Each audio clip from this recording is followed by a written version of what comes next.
चोपडा नगर परिषदेसाठी भाजप राष्ट्रवादी सोबत युती करून ही निवडणूक लढत आहे. शिवसेनेला कुठेतरी लांब ठेवण्यात आलेलं आहे. नेमकं काय कारण आहे? असं काही नाही की शिवसेनेला आम्ही लांब ठेवलेलं आहे, परंतु आमची जी बोलणी आहे त्याच्यामध्ये काही पुढे एक मार्ग निघाला नाही, कुठेतरी स्टकअप झालं ते. त्यांनी सांगितलं दादा की आम्हाला महायुतीमध्ये निवडणूक लढायची की मात्र भाजपने कुठलाही प्रश्न केला नाही शेवटपर्यंत आणि थेट राष्ट्रवादी सोबत युती केली. त्यांचं म्हणणं आहे की आम्ही महायुतीमध्ये निवडणूक लढणार होतो, मात्र भाजपने कुठलाच प्रस्ताव केला नाही. नाईलाजाने आम्हाला काँग्रेस सोबत युती करावं लागलं. शेवटी प्रस्ताव त्यांच्याकडून पण आम्ही अपेक्षा करत होतो. प्रस्ताव यायला त्यांचा विलंब झाला, तोपर्यंत बाकी पुढच्या घडामोडी झाल्या. विद्यमान जे आमदार आहेत ते म्हणतात आहे की तुमच्याकडनं कुठलाही आला आणि अद्याप आम्ही वाट बघत होतो, पण आला आणि शेवटी निवडणूक आल्या आणि आम्हाला हा निर्णय घ्यावा लागला. मजबूरन निर्णय तुमच्या वतीने घ्यावा लागला असं मला. आम्ही देखील वाट बघत होतो आणि कुठेतरी काही गोष्टींमध्ये असमन्वय झाला, त्याच्यामुळे हा निर्णय झाला. एकीकडे बघायला गेलं तर काँग्रेसच्या विरोधात आहे भाजपच्या किंवा तिघ पक्षांच्या, मात्र आज त्यांच्या मांडीला बसलेलं आहे शिंदेगड पाहिलं नव्हतं. हे आता मला सांगता येत नाही, असा निर्णय त्यांनी का घेतला हे मला सांगता येत नाही. पण आज महायुतीचा घटकच अजितदादा राष्ट्रवादी पक्ष आहे आणि आम्ही त्यांच्या बरोबर आहोत आणि आम्ही एकत्र येऊन ही निवडणूक सामोरे जातो.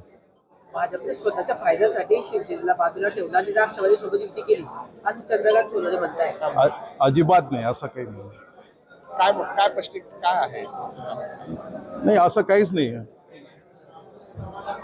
दादा त्यांचं म्हणणं आहे की या ठिकाणी चोपड्याची जनता सुद्धा आहे, विकासाच्या बाजूने मतदान करेल, त्याच्यामुळे विजय आमचाच होईल असं ते म्हणतायत.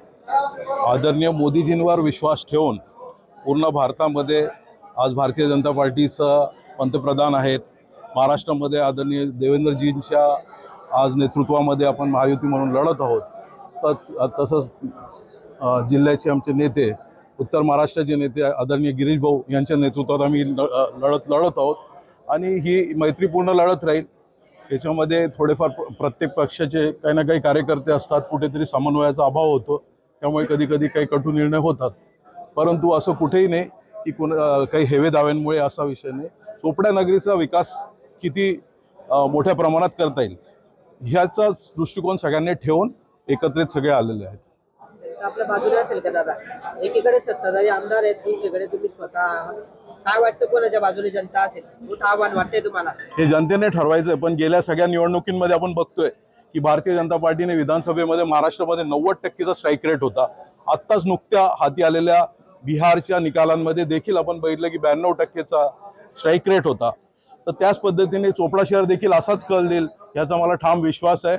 आणि नगराध्यक्षपदाचे आमचे उमेदवार तसेच आमचे सगळे नगरसेवक चांगल्या भरभरीत मतांनी निवडून देईल चोपडा शहर, हीच मी आशा व्यक्त करतो. त्यांनी असा देखील दावा केला, माजी आमदार किंवा विद्यमान आमदार मोठ्या प्रमाणात विकासाची कामं केली, आगामी काळात विकासाचा मोठा निधी केलेला आहे, त्यामुळे जनता कुठेतरी त्यांनाच विश्वासात घेणार आहे. त्यांचाच नगराध्यक्ष असा ठाम त्यांना विश्वास आहे. विकास कामं हे एकत्रित महायुतीने केलेले आहेत. जर का महायुतीमध्ये एकत्र भाजप नसती तर मग कदाचित काही वेगळे निकाल लागले असते. आज जे काही विकास कामं ते देखील करू शकले, याच्यामध्ये भारतीय जनता पार्टी आणि राष्ट्रवादीचा देखील तेवढाच याचा वाटा आहे.